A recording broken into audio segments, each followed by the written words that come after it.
Halo semuanya, sekarang kita akan bikin bakso tanpa es batu dan tanpa tukang giling. Jadi kita siapkan hanya pakai blender.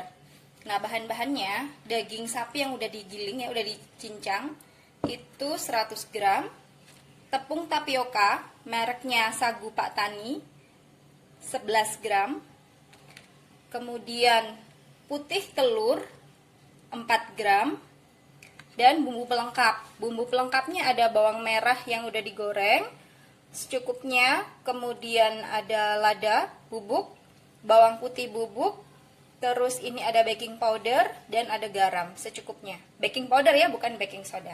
Oke, sekarang kita lanjut step pembuatannya. Oh ya, untuk daging tolong diperhatikan dia harus ada di freezer minimal 3 jam sebelum kita mulai blender. Ini penting banget karena kita nggak pakai es batu di sini. Jadi kita harus pastikan teksturnya dingin dan agak beku. Nggak terlalu beku tapi agak beku dikit. Kayak gini. Blender yang digunakan adalah blender kering tipe seperti ini. Bukan yang blender basah ya, yang kering yang untuk bumbu. Sekarang kita masukkan bahannya satu persatu. Pertama, kita masukkan daging dulu. Dimasukkan semuanya ya.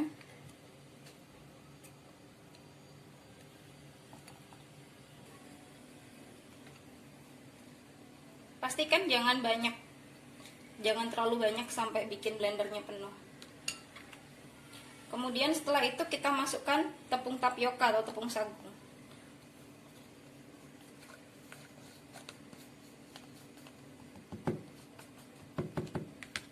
Dan selanjutnya adalah si putih telur.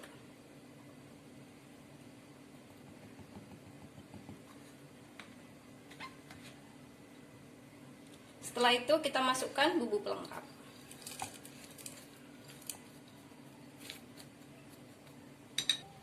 Sekarang kita blender dengan kecepatan rendah dulu, kita coba sampai dia rata ya, sampai harus benar-benar tercampur secara merata.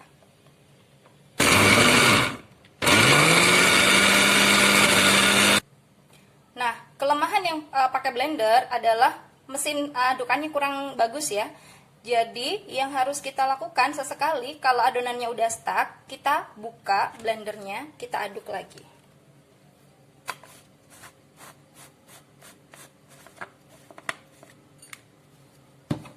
Jadi kita harus aduk-aduk sendiri di antara waktu. Maka dari itu pastikan daging harus benar-benar dingin.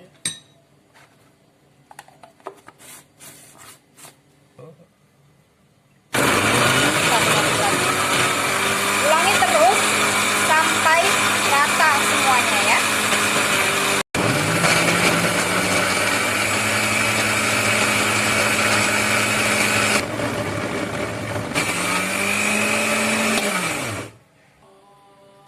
Setelah adonan seperti ini sudah tercampur merata kayak gini, maka bisa kita matikan blender dan siap untuk direbus. Nah, yang penting sekali untuk diketahui dalam pembuatan bakso adalah kita berusaha agar ikatan protein dalam daging itu menjadi kenyal. Oleh karena itu sangat penting untuk dilakukan dalam kondisi temperatur yang dingin. Jadi jangan pakai daging yang hangat ya, atau dalam room temperatur. Pakai daging yang baru keluar dari freezer. Tidak terlalu beku, tapi juga tidak lembek. Itu penting. Dan karena kita pakai blender, kita nggak bisa pakai es batu. Karena kalau kita pakai es batu nanti jadinya banyak dagingnya. Dan karena kita nggak pakai daging segar, kita pakai daging giling. Oleh karena itu, tekstur pemilihan daging juga penting. Jangan pakai daging yang terlalu banyak kandungan airnya. Sekarang kita rebus ya. Untuk merebus yang harus kita persiapkan adalah air. Airnya jangan sampai mendidih tapi cukup panas. Oleh karena itu kompor dalam kondisi api kecil ya, bukan api besar. Kemudian agar bentuknya bagus, kita butuh sendok dan air dingin kayak gini untuk mencetak. Kemudian yang penting lagi yang saya tadi lupa jelaskan, kenapa kita pakai telur. Telur itu kita gunakan sebagai emulsifier atau pengikat agar daging dan tepung bisa menyatu dengan bagus. Sementara baking powder digunakan agar dagingnya itu lebih kenyal atau lebih keras. Oke, sekarang kita lanjut. Cara mencetaknya gampang ya. Jadi kita tinggal ngambil daging. Caranya kita ambil dagingnya ya, adonannya sedikit aja secukupnya di tangan. Kemudian kita bulet-buletin kayak gini. Setelah itu kita pakai sendok yang udah dibasahin air biar nggak lengket, lalu kita cemplungkan ke dalam panci. Kita lakukan terus sampai adonannya habis.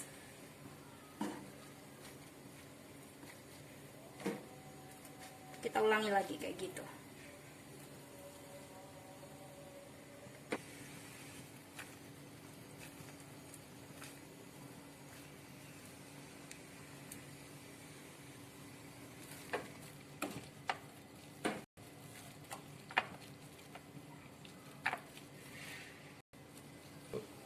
Ini kita masak sampai dia matang ya. Kita tahu dia matang atau enggak itu kalau dia udah mengapung. Kalau dia belum mengapung berarti dia belum matang. Gitu aja.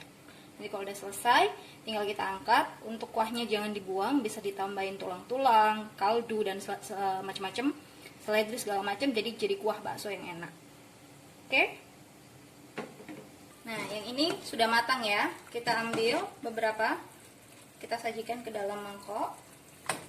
Kemudian yang mau saya jelaskan adalah teksturnya. Kalau pakai blender, teksturnya nggak mungkin sebaik kalau kita pakai food processor atau terlebih lagi menggiling langsung di pasar. Cuman ini lebih baik daripada kita ngaduk sendiri ya, pakai tangan. Nah, kita lihat ya teksturnya ya, bakso hasil blender kayak gimana. Kita coba belah. Dia kayak gini. Sudah lumayan kenyal, tapi masih kurang tercampur dengan merata ya. Lagi-lagi karena kita pakai blender. Kalau mau hasilnya lebih bagus, bisa pakai food processor atau datang ke tukang giling daging di pasar. Tapi udah cukup lumayan, not bad. Oke? Segitu aja dari saya. Sampai jumpa di lain waktu. Bye!